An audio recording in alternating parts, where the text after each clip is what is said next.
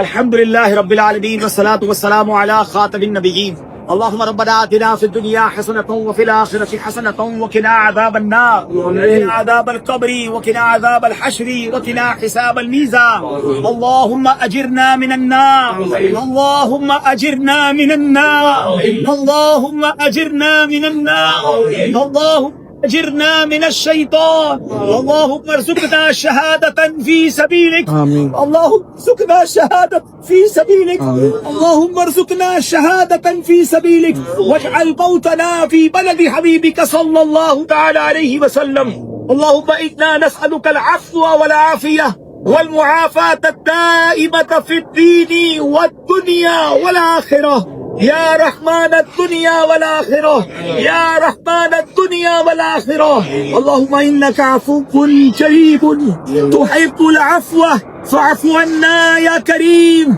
اعفو عنا يا غفور اللهم إنا نسألك العفو والعافية يا رب العالمين يا أرحم الراحمين يا حل المشكلات حل مشكلاتنا يا الله يا دافع البليات ادفع بلياتنا يا الله يا قاضي الحاجات اقضي حاجاتنا يا الله يا ستار العيوب استر عيوبنا بسترك الجميل يا غفار الذنوب اغفر ذنوبنا يا الله يا رجاء السائلين يا أمان الخائفين يا ذا الجلال والإكرام نسألك حسن الختام يا ذا الجلال والإكرام نسألك حسن الختام يا ذا الجلال والإكرام نسألك حسن الختام ربنا حاسبني حسابا يسير ربنا حاسبني حسابا يسيرا ربنا لا تؤاخذنا يوم القيامة اللهم ربنا لا تؤاخذنا يوم القيامة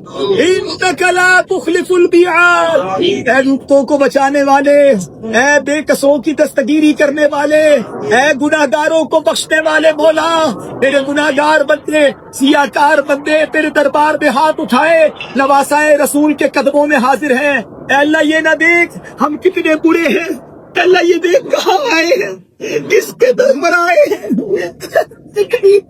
تجھے نبی پاک کے مبارک نواسے کا واسطہ امام الشہداء کا واسطہ اے اللہ ہماری بخشش فرما دے ہمارے گناہ معاف فرما دے ہماری خطاؤں سے درگزر فرما لے اے اللہ آج طرف خالی نہ لوٹانا بڑی دور سے آئے مولا امام حسین کا نام بچپن سے لیتے رہے ساری زندگی اہل بیت کی غلامی کا پٹا گلے میں ڈالے رہے اے اللہ محبت اہل بیت میں جیتے رہے اور آج امام حسین کے قدموں میں آ گئے ہیں اے اللہ کربلا کے میدان میں کھڑے ہیں اسی میدان میں اللہ قربانی کی داستان رقم کی گئی تجھے اس عظیم قربانی کا واسطہ جو 10 محرم الحرام کو پیش آئی اے اللہ اے رب کریم آج ہم سے راضی ہو جا اے اللہ کربلا والوں کی سوکھی زبانوں کا واسطہ ہمیں محشر کی پیاس سے بچا لینا. اے اللہ کربلا والوں کی تلاوت کا واسطہ تلاوت قرآن کا شوق عطا فرما. اے اللہ کربلا میں پڑھی ہوئی نمازوں کا واسطہ ہمیں 5 وقت کا نمازی بنا دے. اے اپنے قریب ان کے تقوی کا واسطہ ہماری گناہوں والی زندگی سے ہماری جان چھڑا دے. اے اللہ ان مقبولین کا واسطہ ہمیں بھی اپنے مقبولین میں شامل فرما لے. اے اللہ یزیدی طاقتوں کے سامنے ڈٹ جانے والوں کا واسطہ اے اللہ باطل قوتوں کے سامنے ہمیں بھی ڈٹ جانے کی توفیق عطا. اے اللہ حاسدوں کے حسد سے بچا, نظروں کی بدنظری سے بچا, شیطان کے شر سے بچا, جادو ٹونے آسیب سے بچا, لادینی طاقتوں سے بچا, دہشت گردوں کی دہشت گردیوں سے بچا. اے کریم ہم سب کی جان مال عزت آبرو آل اور اولاد دین اور ایمان کی حفاظت فرما.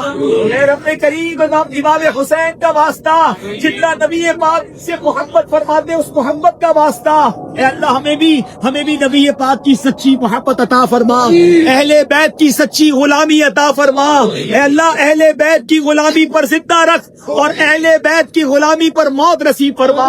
دو جہاں میں خادم آل رسول اللہ کر, دو جہاں میں خادم آل رسول اللہ کر, حضرت آل رسول مقتدا کے واسطے. اے اللہ بڑی امید لیے امام حسین کے فقیر آئے ہیں, اہل بیت کے فقیر آئے ہیں, اور اے اللہ بڑی مرادیں لیے آئے ہیں. کوئی بیمار آیا ہے, کوئی بیمار گھر چھوڑ آیا ہے, اے اللہ کوئی پریشان حال آیا ہے, کوئی قرضے میں ڈوبا آیا ہے, کسی کے گھر میں ناچاکیاں ہیں. اے اللہ اے قریب ہر طرح کی پریشانیوں والے آئے ہوں گے, بڑی امیدیں لیے آئے ہیں. ہمارے ساتھ لائیو بھی دعا میں نہ جانے کہاں کہاں تیرے بندے تیری بندیاں شامل ہیں, بعد میں شامل ہوں گے. اے اللہ تجھ سے نہ مانگے تو کس سے مانگے. ہمارے یہ گندے ہاتھ نہ دیکھ, یہ دیکھ کس کے قدموں میں بیٹھے. مولا امام حسین کا واسطہ, عابد بیمار کا واسطہ ہمارے بیماروں کو شفا عطا فرما. اے اللہ قرض داروں کے قرضے اتر جائیں, یہ اولادوں کو نیک اور صالح اولاد دے دے. بیٹوں کے تمنائی ہے بیٹا دے دے, بیٹیوں کے تمنائیوں کو بیٹیاں دے دے. اے کریم آج بس سب کی جھولیاں بھر دے. اے اللہ ہم میں سے کچھ لوگوں کے کچھ مسائل تو ایسے ہیں لوگ کہتے بڑے مشکل ہیں, آسانی سے حل نہیں ہوں گے. اے اللہ بڑا ایمان ہے, تو چاہے تو اندھیرے کنویں سے نکال کر حضرت یوسف کو مصر کا بادشاہ بنا سکتا ہے. اے اللہ تو چاہے تو حضرت ابراہیم کے لیے آگ کو گلزار بنا سکتا ہے. اے مولا تو چاہے تو دریائے نیل حضرت موسیٰ اور ان کے ساتھیوں کے لیے راستے نکال دیتا ہے. اے اللہ امام حسین کا واسطہ ہمارے لیے راستے نکال دے. اللہ ہمیں غموں کے اندھیرے سے نکال کر خوشیوں کے اجالے میں داخل کر دے. اے رب کریم غموں کی آگ ہم پر گلزار کر دے. جو تڑپ رہے ہیں انہیں کعبہ دکھا دے, جو مچل رہے ہیں انہیں مدینہ دکھا دے. ہر سال میں کئی بار تیرے گھر اور تیرے حبیب علیہ الصلوۃ والسلام کے در کی حاضری ہے. اللہ مدینے کے سوا ہمیں کہیں موت نہ دینا. مدینہ ہمارا مسکن بن جائے, مدینہ ہمارا بدفن بن جائے. اے اللہ یہ وہ در ہے, یہ اس نانا کے نواسے ہیں جن کو تو نے قرآن میں فرمایا وَأَمَّا السَّائِلَ فَلَا تَنْهَرْ.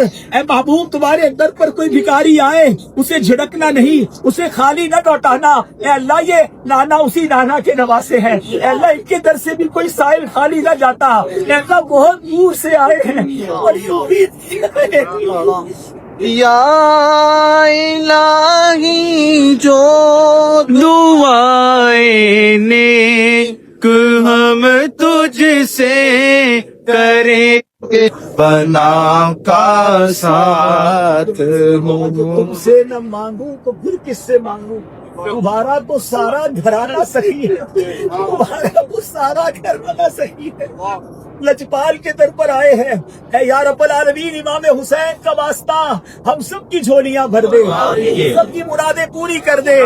آج کسی کو خالی نہ لوٹانا. اے رب کریم آج جب جو یہاں سے جائے جھولی بھر کے جائے. ہم میں سے جو جس خوشخبری کا منتظر ہے اے مولا اسی سفر میں ہمیں وہ خوشخبری نصیب فرما. آمین. اے اللہ جو تڑپ رہے ہیں تمنائی ہے انہیں بھی کربلا کی حاضری عطا فرما, انہیں بھی نجف کی حاضری عطا فرما. کئی لوگوں نے اس سفر میں ہمیں ہمارے دعاؤں کے لیے کہا اے اللہ ان سب کی تمام نیک اور جائز تمناؤں کو پورا فرما، اے اللہ ہمارے بال بچوں کی خیر فرما، ہمارے بھائی بہنوں کی خیر فرما، ہمارے تمام رشتے داروں کی خیر فرما، ہمارے سارے خاندان کی مغفرت فرما، اے اللہ ہمارے آباء و اجداد کی مغفرت فرما، قیامت تک آنے والی ہماری نسلوں کی مغفرت فرما، اے اللہ ہماری نسل میں کوئی بھی گستاخ رسول پیدا نہ ہو، اے اللہ سارے نبی پاک کے عاشق اور صحابہ اور اہل بیت کے غلام پیدا فرما، رب کریم ان سب کو جنت میں بلا حساب داخلہ عطا فرما، اے اللہ ہمارے دوستوں کی مغفرت فرما، ان سے محبت کرنے والوں کو بخش دے، اے اللہ سرکار علیہ الصلوۃ والسلام کی ساری امت کی بخشش فرما، امام حسین کا واسطہ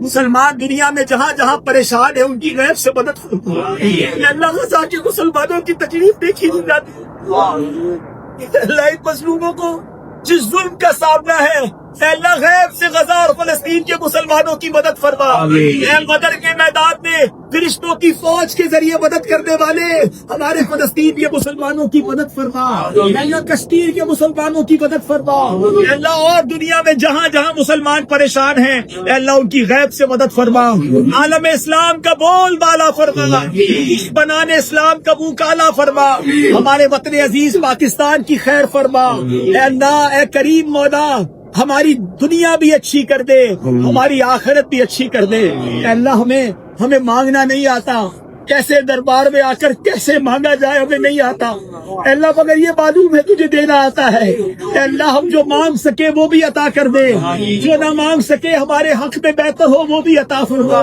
میں کیوں کہوں مجھ کو یہ عطا ہو وہ عطا ہو، وہ دو کہ ہمیشہ میرے گھر بھر کا بھلا ہو، مٹی رہو برباد پسے مرگ الہی، جب خاک اڑے میری مدینے کی ہوا ہو، جب خاک اڑے میری مدینے کی ہوا ہو، وَأُفَوِّضُ أَمْرِي إِلَى اللَّهِ وَأُفَوِّضُ أَمْرِي إِلَى اللَّهِ وَأُفَوِّضُ أَمْرِي إِلَى اللَّهِ إِنَّ اللَّهَ بَصِيرٌ بِالْعِبَادِ لا إله إلا أنت سبحانك إني كنت من الظالمين فسهل يا إلهي كل صعب بحرمة السيد الأبرار سهل وصلى الله تعالى على خير خلقه ونور عرشه سيدنا ومولانا محمد وآلہ وصحبہ اجمعین۔ جب دم واپسی ہو یا اللہ، سامنے ہو روضہ رسول اللہ اور لب پہ ہو لا الہ الا اللہ۔ باقی سارے لوگوں سے گزارش ہے مجھ سے ملیے گا نہیں، لیتے جائیں اور 3 دن قافلے کی نیت بھی کرتے جائیں انشاءاللہ۔ آج میٹھا کھا رہے ہیں، اللہ جنت کا میٹھا بھی کھانا نصیب فرمائے، امام حسین کے ہاتھوں بھی کھانا نصیب فرمائے انشاءاللہ، آل رسول کی خدمت کی بھی نیت کر لیں انشاءاللہ۔ مولا علی سے گزارش کر رہے ہیں کہ وہ اللہ کی بارگاہ میں ہمارے لیے دعا فرما رہے ہیں، اور جب یہ دعا کر دیں گے تو پھر بیڑا ویسے ہی پار ہو جانا ہے انشاءاللہ۔ خدا تیرے کرم سے ہو مقبول مرشد ہماری دعائیں، دعا کیجیے گا ہماری دعائیں، دعا کیجیے گا، دعا کیجیے گا، دعا کیجیے گا۔ خدا کی عطا سے شرف حج کا پائیں، مدینے بھی جائیں، دعا کیجیے گا، مدینے بھی جائیں، دعا کیجیے گا۔ صدا کے لیے سب گنبد کے جلوے نظر میں سمائیں، دعا کیجیے گا۔ صلو علی الحبیب صلی اللہ تعالی علی محمد صلی اللہ علیہ وسلم۔ الحمدللہ عز وجل امام اعظم ابو حنیفہ حضرت نعمان بن ثابت رضی اللہ تعالیٰ عنہ کی بارگاہ میں ہم حاضر ہیں، کروڑوں حنفیوں کے پیشوا ہیں، اور سبحان اللہ ہماری خوش بختی یہ ہے کہ ہماری آج حاضری جانشین امیر اہل سنت کے ساتھ ہو رہی ہے ماشاءاللہ۔ اللہ پاک مرشد کریم کے ساتھ بھی ان کی بارگاہ کی حاضری نصیب فرمائے انشاءاللہ۔ کچھ ہی دیر میں نگران شورا بھی ہمارے درمیان ہوں گے، اراکین شورا بھی ہمارے ساتھ ہیں، اللہ پاک ان نیک لوگوں کے صدقے ہماری حاضری قبول فرمائے انشاءاللہ۔ ہم جانشین امیر اہل سنت سے امام اعظم ابو حنیفہ رضی اللہ تعالیٰ عنہ کے بارے میں کچھ مدنی پھول بھی سنیں گے، اور امیر اہل سنت کا ایک بڑا پیارا کلام ہے کہ جس میں اللہ والوں کو ان کے مزار پر جا کر یہ عرض کی جاتی ہے کہ آپ اللہ کی بارگاہ میں ہمارے لیے دعا کر دیں. تو آج امام اعظم ابو حنیفہ کو اب انشاءاللہ عرض کریں گے کہ وہ اللہ کی بارگاہ میں ہمارے لیے دعا کریں. اور کیا عرض ہے آئیے مل کر کریں گے. دعا کیجیے گا دعا کیجیے گا دعا کیجیے گا دعا کیجیے گا گدادر پہ حاضر ہے امام اعظم مرادیں برائیں دعا کیجیے گا خدا کے کرم سے ہو مقبول مرشد ہماری دعائیں دعا کیجیے گا نماز اور روزہ کبھی بھی نہ چھوٹے تہجد بھی پائیں دعا کیجیے گا خدا کی عطا سے شرف حج کا پائیں خدا کی عطا سے شرف حج کا پائیں مدینے بھی جائیں دعا کیجیے گا مدینے بھی جائیں دعا کیجیے گا صدا کے لیے سبز گنبد کے جلوے نظر میں سمائے دعا کیجیے گا خدا و نبی کا ملے عشق ایسا کہ روئیں رلائیں دعا کیجیے گا چراغ اہل بیت نبی کا دلوں میں چراغ اہل بیت نبی کا دلوں میں ہم اپنے جلائیں دعا کیجیے گا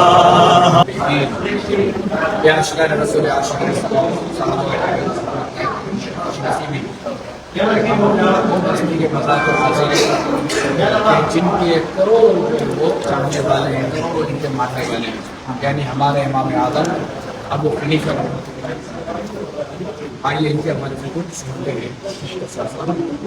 ان کا نام ہے وہ ہے نعمان بن ثابت جو کہ مشہور ہے امام اعظم امام اعظم ابو حنیفہ. آپ رحمۃ اللہ تعالیٰ علیہ کی جو ولادت ہوئی وہ 70 ہجری میں ہوئی تھی اور وصال جو ہے وہ 80 سال کے عمر میں 150 ہجری میں ہوا.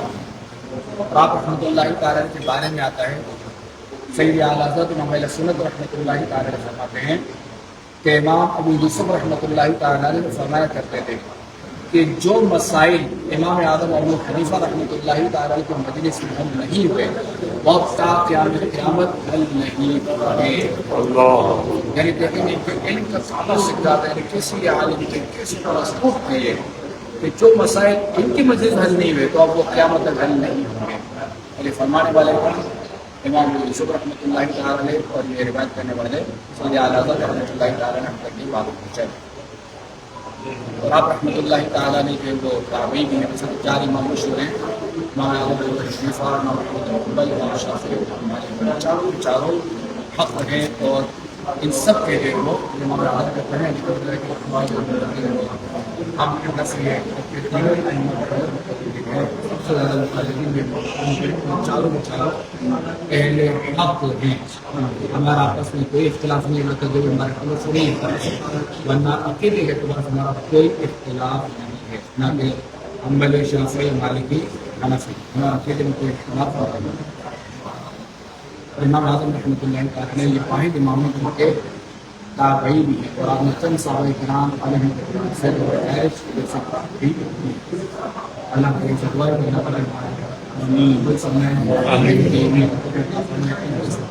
جب حنفی قبر میں جائے گا تو امام اعظم اس کا استقبال فرمائیں گے.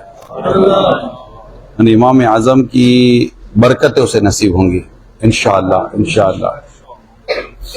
آج امام اعظم کی یاد یوں بہت زیادہ آتی ہے کبھی کبھی مجھے کہ جو اس وقت بحریت پھیل رہی ہے دنیا بھر میں، امام اعظم رحمۃ اللہ تعالی علیہ نے جو اس کا مقابلہ کیا تھا اپنی ظاہری حیات میں، اور جو اللہ کا انکار کرتے تھے امام اعظم انہیں ایسے دلائل دیتے تھے. مثال کے طور پر اس کا خلاصہ یاد آ رہا ہے کہ ایک دفعہ اسی طرح کے ایک گروپ سے امام اعظم کا مناظرہ تھا.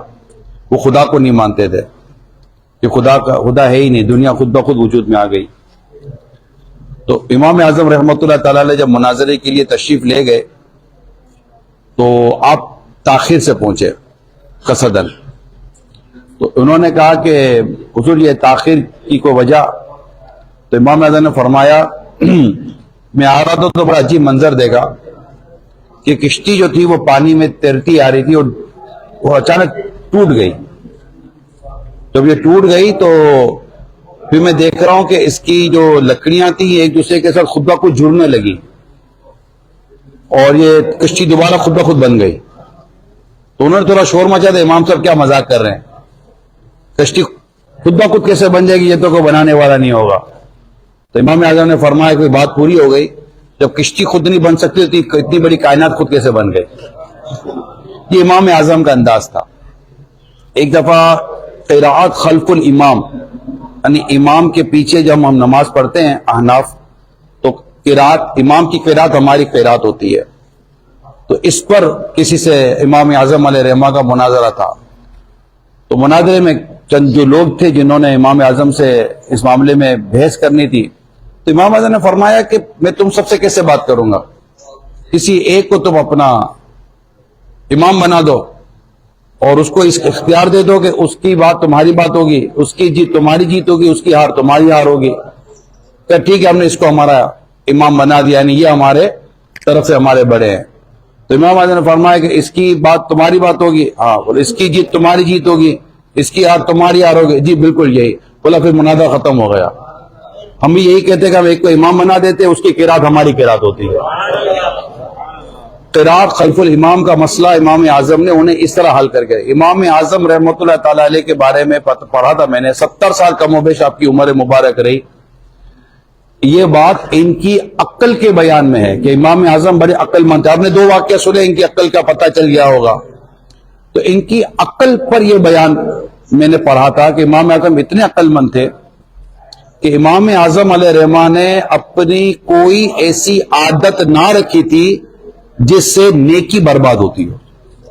یہ آپ کے عقل کے باب میں، آپ کے عقل کے چیپٹر میں اسی میں لکھا ہے کہ امام اعظم علیہ رحمہ نے 70 سال کی عمر میں کبھی کسی ایک کی بھی غیبت نہیں کی. امام اعظم نے اب جب یہ سننا تو اپنی جگہ پر ہے، امام نے غیبت نہیں کی. امام اعظم گوشہ نشین نہیں تھے. امام اعظم جو تھے نا یہ گوشہ نشین نہیں تھے. امام اعظم اکیلے نہیں رہتے تھے. امام اعظم امام تھے اور استاد تھے اور فقہ کے امام تھے اور دنیا بھر کا رجوع تھا. ایک طرح سے دیکھا جائے تو جو بھی استاد بزنس مین تھے اور لوگوں سے رابطہ تھا، لوگوں سے ملاقاتیں تھی، ان کے مسائل حل کرتے تھے. اور اس تمام صورتحال میں لوگوں سے مل کر کوئی یہ کہے کہ وہ غیبت سے بچ گئے تو یہ بات کس قدر ہمیں اہمیت والی لگتی ہے کہ ہم تو 4 آدمی سے ملتے ہیں، غیبت سے نہیں بچ پاتے. امام اعظم کتنوں سے ملتے تھے مگر امام اعظم علیہ رحمہ نے کبھی غیبت نہیں کی. اچھا بات غیبت کی نا، میں نے کہہ سکتا ہوں کہ 4 ائمہ کرام اور 6 کے 6 محدثین کرام جو ہمارے مشہور ہیں سیاستہ کے، الحمدللہ میں نے سب کی سیرت کا جس حد تک مطالعہ کیا، یہ بات میں نے سب کی سیرت میں پڑھی ہے کہ ان میں سے کوئی بھی غیبت نہیں کرتا تھا، کوئی غیبت نہیں کرتا تھا. یہ لکھی ہوئی باتیں تقریباً کے ساتھ یہ باتیں لکھی ہوئی ہیں. تو آپ تو امام اعظم کی بارگاہ میں یہ نیت کریں کہ ہم نے غیبت نہیں کرنی ہے، یہ طے کر لیں آج سے ہم غیبت نہیں کریں گے، بالکل غیبت نہیں. کوئی کسی کی برائی بیان کرنے کی کوشش کرے آپ اس کو روک دے، یار بھائی میرے پاس ویسے نہیں کیا نہیں ہے، تمہارے ساتھ کا بچی کچھ نہیں کیا برباد کروں گا.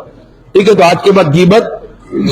امام اعظم کو خوف خدا یہ تھا رحمت اللہ تعالیٰ علیہ کہ ایک دفعہ عشاء کی نماز آپ نے ادا کی، یعنی آپ مسجد میں نماز، آج ہم نے عشاء پڑھی، امام اعظم کی یاد ہے عشاء میں. امام اعظم نے عشاء کی نماز پڑھی, اس میں امام صاحب نے سورہ زلزال کی قرات کی, تلاوت جو تھی سورہ زلزال کی تھی. اب سورہ زلزال کے اندر جو مضامین موجود ہیں, زمین اپنے راز اگلے گی, یوم یزین تحدث اخبارہا, پھر فَمَن يَعْمَلْ مِثْقَالَ ذَرَّةٍ خَيْرًا يَرَى وَمَن يَعْمَلْ مِثْقَالَ ذَرَّةٍ شَرًّا يَرَى. تو جس نے ذرہ برابر بھلائی کی وہ بھی دیکھے گا, جس نے ذرہ برابر برائی کی وہ بھی دیکھے گا. امام صاحب نماز عشاء پڑھ کر چلے گئے. امام اعظم رحمۃ اللہ تعالی علیہ صف کے آخر میں نماز کے بعد کھڑے ہو گئے اور اپنی داڑھی مبارک کو یوں پکڑ کر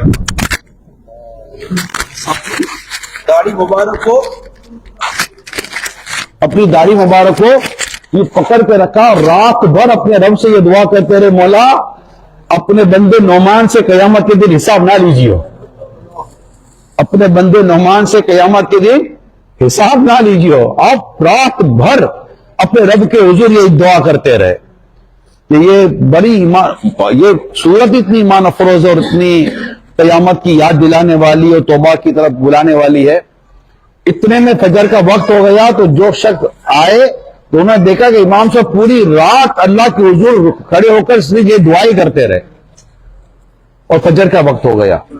تو یہ ہمارے جن کی بارگاہ میں حاضر ہے نا, انہوں نے مطلب کہ مسائل حل کیے. ان کی آقا کی حدیث میں اس کی شرح کے طور پر دیکھتے تو ان کی خوشخبری بھی وہاں پر ہمیں ملتی ہے صلی اللہ تعالی علیہ وآلہ وسلم.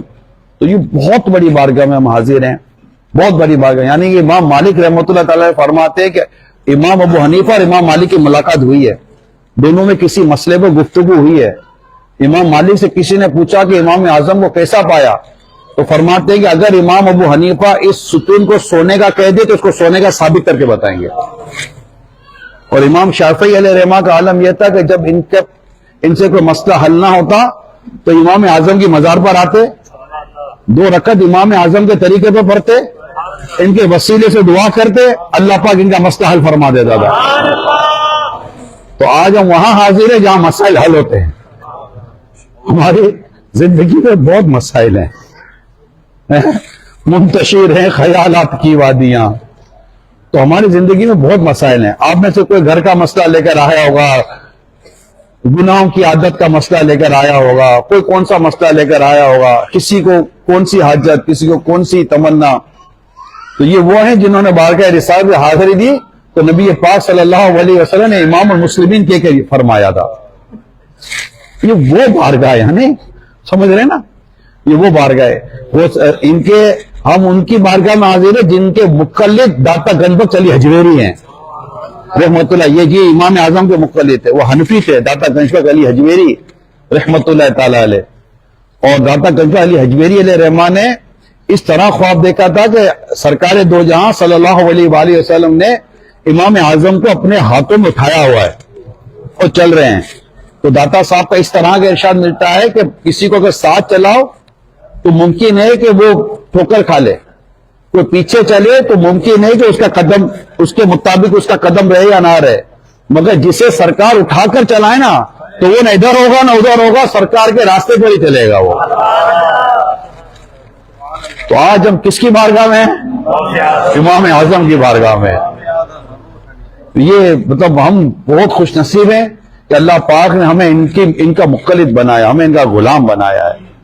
اور اللہ کرے کہ ہمیں ان کی محبت پر, ان کی تقلید پر اللہ ایمان اور عافیت میٹھے مدینے میں شہادت کی موت عطا فرمائے. جنت البقیع میں ہمارا مدفن ہو, جنت الفردوس میں اللہ پاک ہمیں آقا کا پڑوس بغیر حساب کتاب کے میرے پیر و مرشد کے ساتھ عطا فرمائے. ان کے پیچھے پیچھے جنت میں جائیں. اور میں نے جتنے واقعات بیان کیے ابھی آتوات مجھے ارشاد فرمایا گیا, تو ان واقعات کے میں نے سمجھے کہ خلاصے بیان کیے. مینو لفظ ٹو لفظ واقعہ نہیں ہوگا, لیکن تقریباً واقعات اسی انداز پر کتابوں میں لکھے گئے اور بیان کیے گئے ہیں. اللہ پاک امام اعظم علیہ رحمہ کی برکتوں سے ہمیں, ہماری آل اولاد کو, سب کو مالا مال کرے. دعا کیجیے اللہ ہر دعوت اسلامی والے اور والی کی بے حساب بخشش کر دے. آمین بجائے خاتم النبیین صلی اللہ علیہ وسلم. جی اللہ پاک تمام مسلمانوں کی مغفرت فرمائے، اللہ ہم سب کی بے حساب بخشش فرما دے. صلی اللہ تعالی علی محمد. کبھی بھی نہ چھوٹے تہجد بھی پائے، دعا کیجیے گا، دعا کیجیے گا، دعا کیجیے گا، دعا کیجیے گا، دعا خدا کی عطا سے شرف حج کا پائے، خدا کی عطا سے شرف حج کا پائے، خدا کی عطا سے شرف حج کا پائے، خدا کی عطا سے شرف حج کا پائے، مدینے بھی جائیں دعا کیجیے گا، مدینے بھی جائیں دعا کیجیے گا، صدا کے لیے سبز گنبد کے جلوے نظر میں سمائیں دعا کیجیے گا، خدا و نبی کا ملے عشق ایسا کہ روئیں رلائیں دعا کی، چراغ اہل بیت شفاعت کے حقدار عطار جیسے، شفاعت کے حقدار عطار جیسے، سبھی میں سمائے دعا کیجیے گا، سبھی میں سمائے صدا کے لیے سبز گنبد کے جلوے مولا، صدا کے لیے سبز گنبد کے جلوے نظر میں سمائے دعا کیجیے گا، نظر میں سمائے